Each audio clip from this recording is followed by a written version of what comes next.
Aku diberi obat terlarang oleh babysitterku supaya dia bisa menguasai suamiku. Ternyata dia adalah.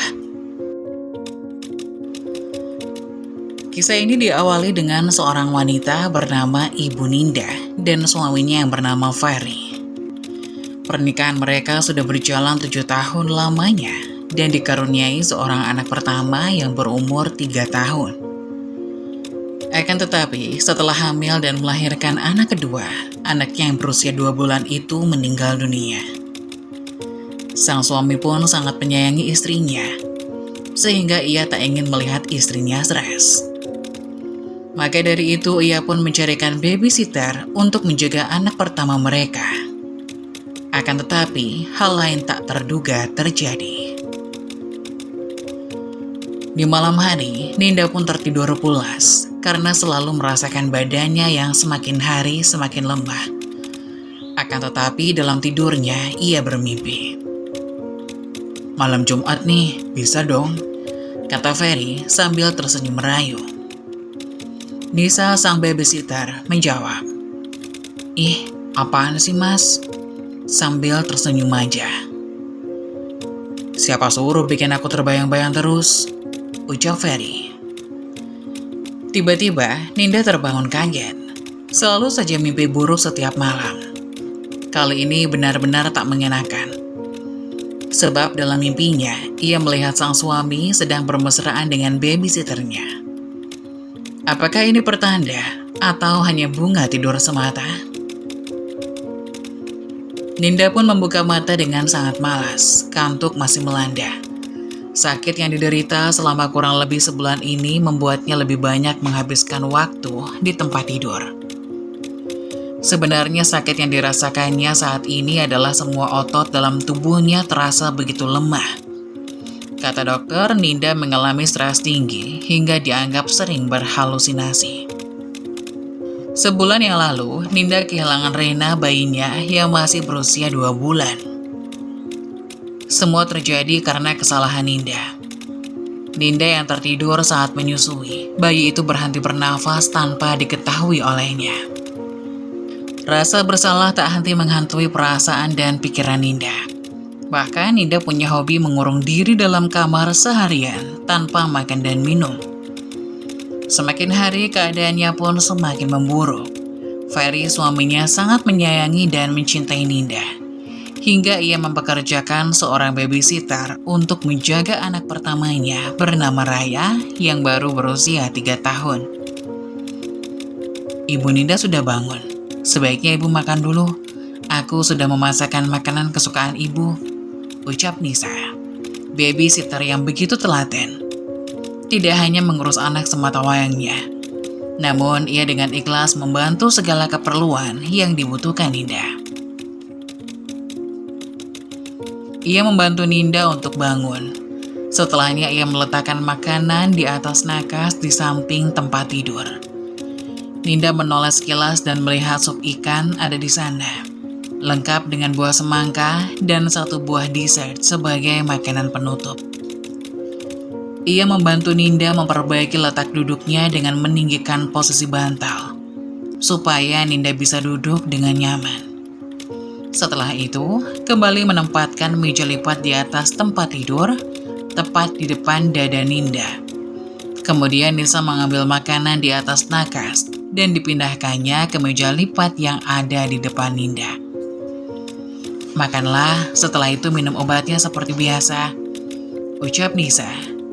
Ninda hanya bisa menurut demi bisa sehat kembali, seperti yang dikatakan oleh Ferry suaminya. "Raya di mana?" Nisa hanya tersenyum mendengar suara Ninda, sambil duduk tepat di sebelah Ninda. "Raya baru saja selesai makan dan bermain. Sekarang ini dia pasti sedang tertidur lelap. Kemungkinan dalam 2 jam barulah dia bangun," sebutnya sesekali melihat jam di pergelangan tangan kanannya. Ninda pun diam, tak lagi bertanya, dan mulai menyuap pelan makanan ke mulutnya. Hanya 3 kali suap dan Ninda sudah tak mau lagi. Nisa menyimpan semuanya di atas nakas, kemudian mengambil 1 pil berwarna kuning dan 1 lagi warna biru untuk diminum oleh Ninda. Tanpa banyak bicara, Ninda pun segera menelannya. Sekarang berbaringlah lagi, nanti bila ada keperluan panggil saja seperti biasa, kata Nisa sambil menunjuk tombol kecil yang ada di samping tempat tidur. Ninda mengangguk pelan. Matanya merasa sangat mengantuk sekali. Setelah beberapa menit, Ninda pun tak ingat apa-apa lagi. Jangan tinggalkan Mama, Raina. Mama ada di sini. Ninda menangis terus memandangi wajah bayinya yang telah pucat pasi dan tidak bergerak lagi.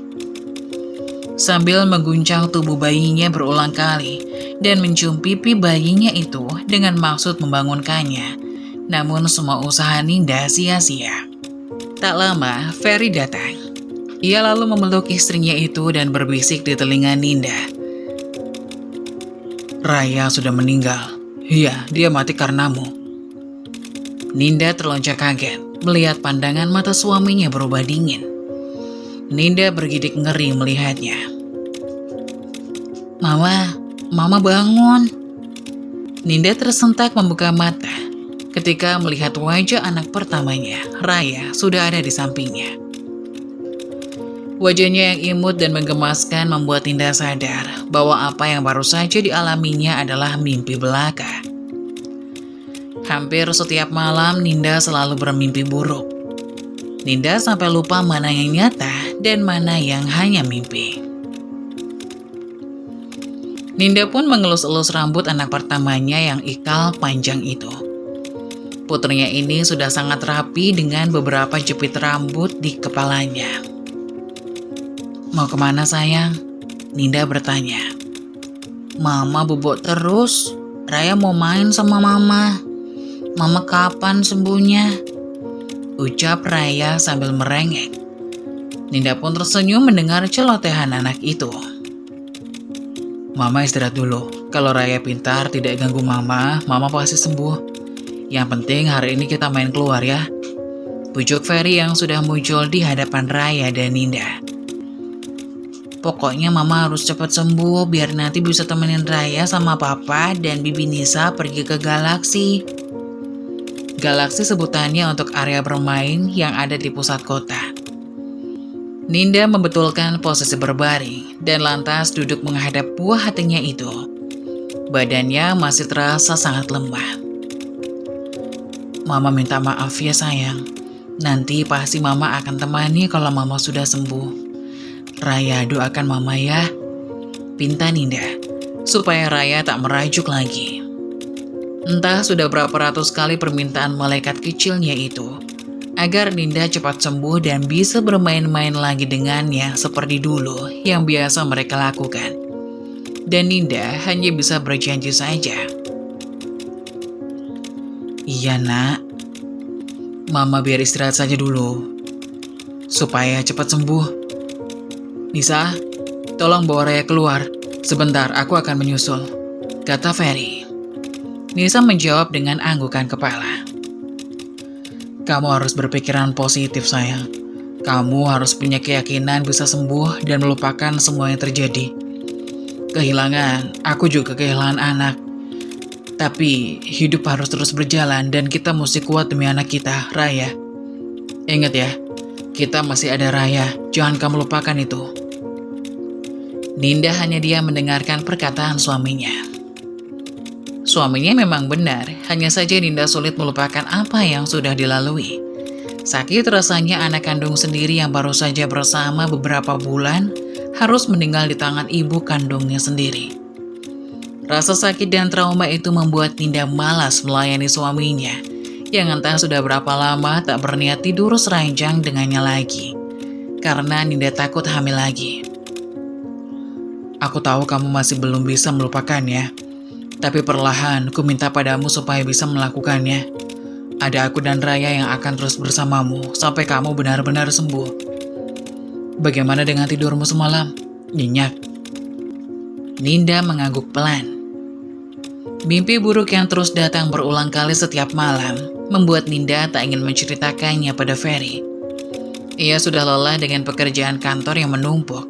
Tidak mungkin Ninda ingin menambah beban suaminya dengan hal-hal yang hanya akan membuat Ferry terus mempertanyakan perkembangan pikiran Ninda yang tak kunjung membaik dari trauma masa lalu. Baguslah. Oh iya, aku pergi bersama Nisa dan Raya ya ke kota.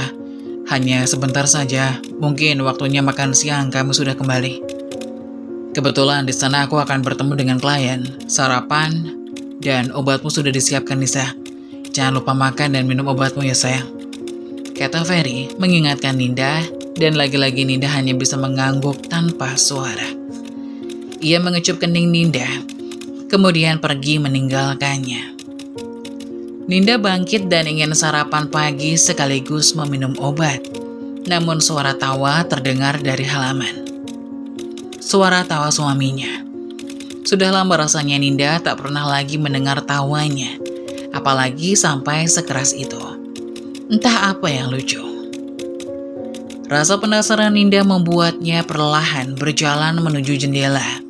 Dengan keadaan yang masih lemas dan kaki yang terasa berat, melangkah dengan kepala yang juga terasa pening, dan Ninda membuka sedikit tirainya lalu mengintip. Matanya langsung melihat dan menangkap kemesraan suaminya dengan babysitternya, Nisa. Bahkan Ferry tak ragu menggenggam tangan Nisa ketika akan masuk ke dalam mobil. Dan semua itu mereka lakukan proses di depan anaknya. Apa mereka punya hubungan spesial?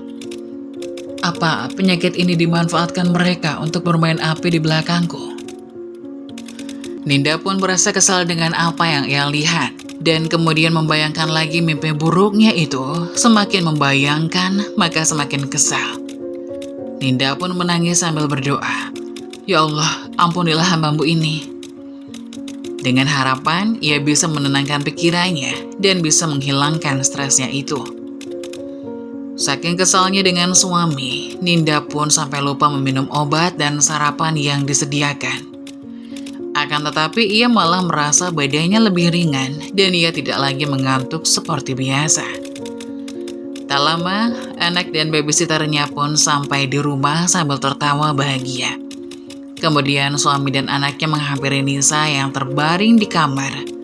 Akan tetapi suaminya melihat bahwa makanan dan obat yang diberikan tadi telah habis dilahap oleh istrinya itu.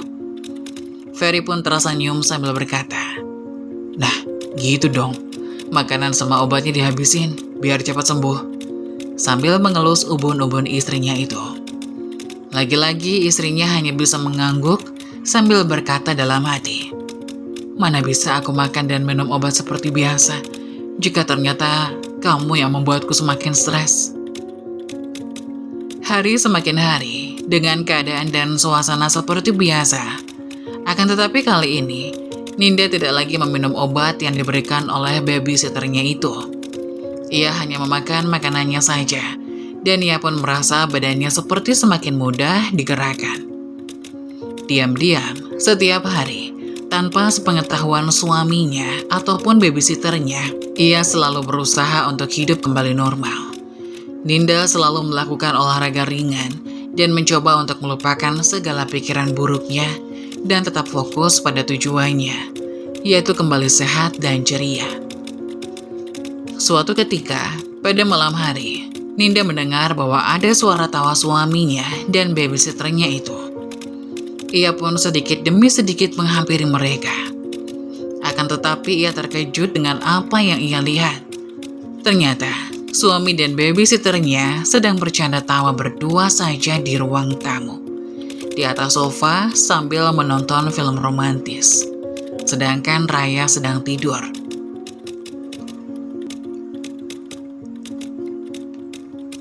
Ninda pun mencoba menahan emosinya itu dengan harapan suatu saat ia bisa membalasnya. Seperti biasa, setiap pagi Nisa pun menyiapkan sarapan dan memberikan obat untuk Ninda. Akan tetapi Ninda yang merasa aneh dengan obat tersebut pun langsung mengumpulkan obatnya. Ketika Nisa sedang pergi berbelanja, sedangkan suaminya pergi bekerja, tak disangka mereka pergi bersama suaminya, mengantar Nisa ke pasar menaiki mobil bersama dengan anak perempuannya. Ninda pun sudah pulih semula. Ia mencoba membawa obat yang diberi babysitternya itu ke apotek terdekat untuk menanyakan sebenarnya obat apa yang diberikan oleh babysitternya itu. Sesampainya di apotek, Ninda pun terkejut ketika mendengar bahwa obat biru itu adalah obat hipertensi. Di mana jika seseorang mengkonsumsi obat hipertensi akan mengalami peningkatan resiko mudah jatuh hingga cedera serius hingga 30-40%. Pasalnya, obat penurun tekanan darah memiliki efek samping pusing, bahkan pingsan-pingsan. Sedangkan obat kuningnya tersebut dikenal dengan nama obat kuning. Namun sebenarnya, obat tersebut mengandung trihexyphenidyl yang memberikan efek samping seperti mengantuk. Jika dikonsumsi setiap hari dengan jangka waktu yang lama, maka akan membuat kelumpuhan pada tubuh. Seketika mata Ninda pun terbelalak kaget dengan penjelasan yang diberikan oleh apoteker tersebut. Setelah itu, ia tidak pernah lagi meminum obat yang diberikan babysitternya. Akan tetapi ia tetap sabar menghadapi dan tetap berpura-pura lemah untuk mengumpulkan bukti-bukti yang kuat agar ia bisa melapor kepada pihak berwajib. Hari demi hari, waktu demi waktu, minggu demi minggu akhirnya sampai pada saatnya Ninda pun sudah tidak tahan lagi dengan kelakuan suami dan babysitternya itu. Ia pun menghampiri mereka yang sedang berduaan di kamar. Entah apa yang dilakukan ketika Ninda mendobrak paksa pintu kamar itu. Ternyata, babysitternya itu dan suaminya sedang berduaan di kamar. Entah apa yang dilakukan ketika Ninda mendobrak paksa pintu kamar itu. Suami dan babysitternya itu sedang bermesraan di atas kasur, seperti suami istri yang sedang bercandaan. Bahkan suaminya tidak mengenakan pakaian. Sambil merekam menggunakan handphone, Ninda pun hanya terdiam melihat tingkah suaminya itu. Dengan cepat suaminya mengambil pakaian dan berusaha menjelaskan ini salah paham dengan kalimat yang terbata-bata. Begitupun dengan Nisa yang langsung menghampiri Ninda sambil meminta maaf. Sambil menahan tangis dan emosi, Ninda pun menyuruh mereka keluar dari rumah itu. Karena ia sudah mengetahui semua perbuatan suami dan babysitternya. Kita selesaikan di pengadilan, ucap Ninda, tegas sambil mengusir mereka berdua. Setelah itu suaminya pun menanyakan, sejak kapan kamu sembuh? Apakah selama ini kau membohongiku? Kata Ferry dengan emosi yang mulai keluar. Ninda pun menjawab bahwa ia mulai berhenti untuk meminum obat yang diberikan oleh Nisa. Karena itulah yang membuatnya terus merasa mengantuk dan lemas. Aku berhenti minum obat itu pada saat kalian akan pergi membawa Raya ke kota waktu itu. Aku melihat kalian berpegangan tangan saat akan memasuki mobil. Hatiku hancur, Mas, melihat kamu tertawa bahagia bersama wanita itu. Bentak Ninda sambil menangis. Sekarang kalian pergi dari rumahku, dan kita akan bertemu lagi di pengadilan. Ucap Ninda sudah muak dengan suami dan babysitternya itu. Kemudian suaminya pun tak terima jika ia disalahkan secara sepihak. Padahal dia begitu, karena istrinya tak mau lagi tidur seranjang, bahkan tak pernah memberikan hak suaminya itu. Jadi jangan salahkan aku jika aku selingkuh, ucap Ferry. Kenapa kamu gak berusaha bantu aku untuk menghilangkan stresku? Tapi ini malah memberikan peluang untuk orang lain masuk dan menghancurkan keluarga kita. Ucap Ninda memanas. Kamu wanita jalan. Berani-beraninya kamu merebut suamiku ya? Apa kamu gak tahu kalau dia udah punya anak dan istri, hah? Bentak Ninda kepada Nisa. Nisa pun hanya meminta maaf kepada majikan yang selama ini ia rawat. Ia pun menjawab bahwa sebenarnya ia adalah mantan pacar Pak Ferry sewaktu SMA. Karena ternyata dulu mereka satu sekolah. Akan tetapi setelah lulus, Pak Ferry melanjutkan kuliah dan Nisa hanya bisa pulang ke kampung halamannya. Ia pun terus mencari melalui internet tentang kabar Pak Ferry. Dan ternyata Pak Ferry memilih Bu Ninda untuk menjadi istrinya. Aku tetap berusaha untuk mendapatkan hati Pak Ferry. Awalnya, saya nggak tahu kalau Pak Ferry itu cinta pertama saya yang dulu. Setelah saya tahu, maka obat yang diberikan dokter untuk ibu, saya tukar dengan obat yang sudah saya beli. Yaitu, supaya ibu tetap lemah, agar saya bisa tetap mendampingi Pak Ferry. Saya minta maaf, Bu. Saya hilaf dan menyesal. Saya baru sadar kalau ini tidak baik, ucap Nisa sambil menyesal. Ferry yang sangat menyayangi istrinya pun kaget mendengar penjelasan dari Nisa yang ternyata mengganti obat istrinya. Bukannya semakin hari semakin sembuh, ternyata malah semakin sakit. Singkat waktu, beberapa minggu kemudian persidangan pun telah selesai. Kini Ninda dan Raya pun hidup hanya berdua. Sedangkan ayahnya yang hidup sebatang kara pun menetapkan untuk mengontrak di salah satu perumahan yang terlihat agak kecil itu. Sedangkan si Nisa, babysitternya itu, dipulangkan kembali ke kampung halamannya. Sekian cerita ini, semoga kita mendapat hikmahnya. Bagaimana tanggapan kalian? Silahkan tulis di kolom komentar ya. Terima kasih.